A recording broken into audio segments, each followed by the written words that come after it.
Y a-t-il un Dieu qui existe? Jour 4. Certains présentent rejeter l'existence de Dieu parce qu'elle n'est pas scientifique ou qu'il n'y en a aucune preuve. Oh, oh, oh. Cela n'est pas correct. La vraie raison est plutôt que si on admet qu'il y a un Dieu, cela implique qu'on est responsable devant lui et qu'on a besoin de son pardon. L'orgueil.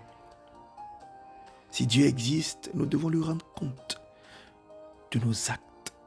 S'il n'existe pas, nous pouvons faire ce que nous voulons sans crainte d'être jugés par lui.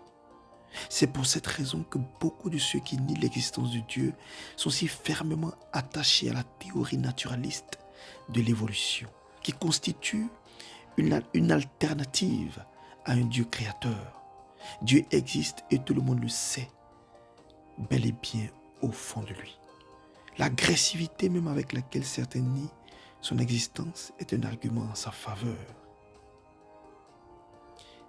Relisez encore une fois notre verset thématique. La Bible dit « Car le salaire du péché, c'est la mort.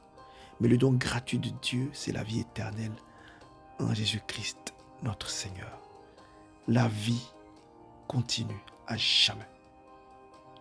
Une vie incorruptible, une vie indestructible, une vie impérissable,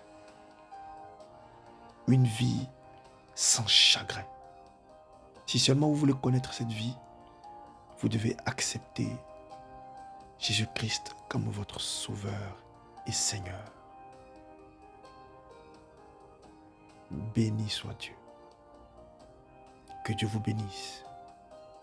Rendez-vous au jour 5.